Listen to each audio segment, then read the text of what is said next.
Hi, this is Justin Trudeau. The great Canadian book that I'd like to share with you today is one that marked me very recently. It was a book that I got excited about reading through. It's called How the Prime Minister Stole Freedom by Derek Smith. Here was a book that I could relate to on just about any level. And my lifelong love of reading really took off, if it can be said to have started at any given moment, when I first started this book. It starts very simply in the city of Ottawa, on Parliament Hill. The Canadian government debate and pass bills. Every person in Canada liked freedom a lot, but the Prime Minister who ran the country did not. He hated it all, even the Charter of Rights and Freedoms. Please don't ask why. We don't know the reason. There's no explanation that started it all. But maybe that his brain was 3 sizes too small. He stood at his window, looking down at the town, sipping his cardboard juice box, water bottle sort of thing, with a frown. "People kind," he muttered. "They think they are free, but what they don't realize is they work for me. My accounts are in need of filling, and I have just the excuse that I need. A new virus is spreading, called COVID-19.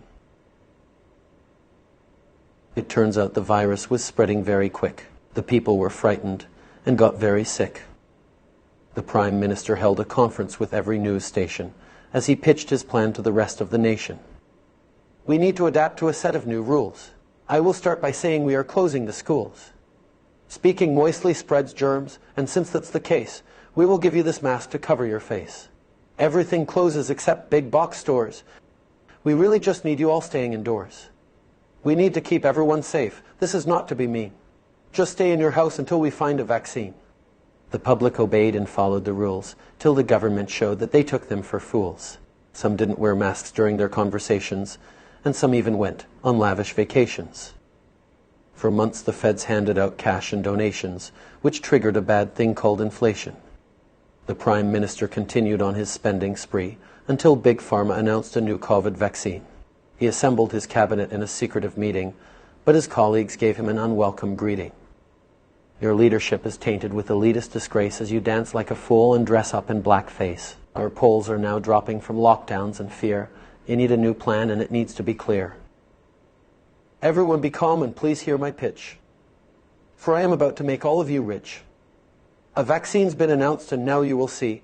Everyone in the country will listen to me. We've locked them down tight from each other for ages, and I've carefully reduced their freedoms in stages. We'll tell them the science is right on our side. And to get their lives back, they simply comply.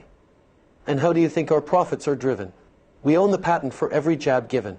And what we do if they try to resist? We will label them all racist misogynists.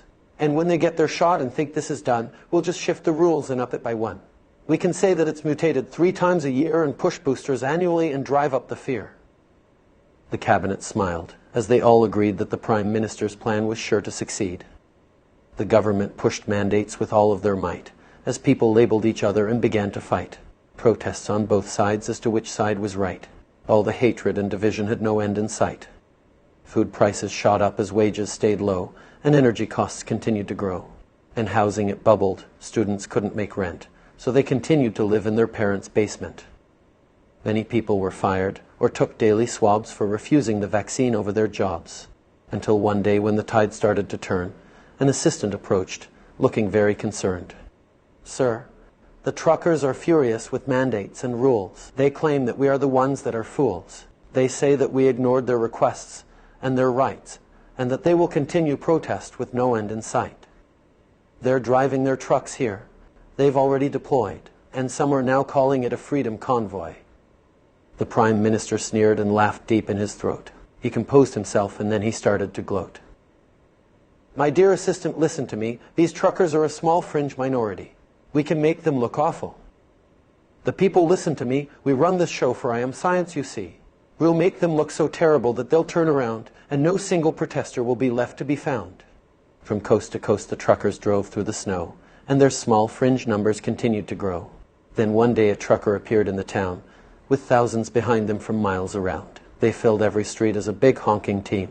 As the Prime Minister claimed, "I have COVID-19. I really must go. I'm infectious, you see, and spend a week under quarantine." For days the Prime Minister hid in his home, but the truckers refused to leave him alone. I simply don't get it. I don't get it one bit. The truckers won't leave. They continue to sit. They've blown bouncy houses and barbecues in the streets. Why won't they simply admit defeat? Dance parties, horn honking, as flags wave to and fro. These horrible truckers, they just have to go. As the days went on, it continued to grow. As the Prime Minister cursed them and said to go home. But the truckers refused, they continued to stand, for everyone's rights to return to the land. Then one day the Prime Minister answered back with aggression and held an emergency cabinet session.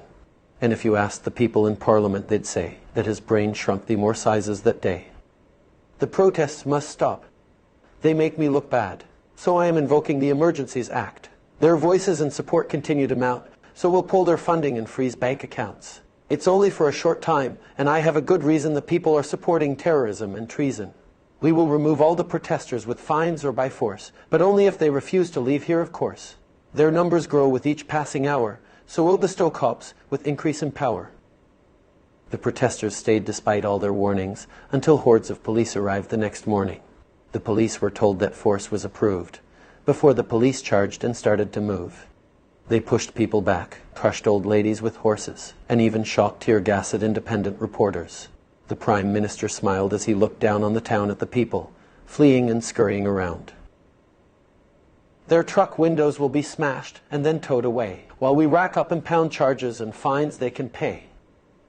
And when this is done, the people will know that I am their freedom, and I'm in control.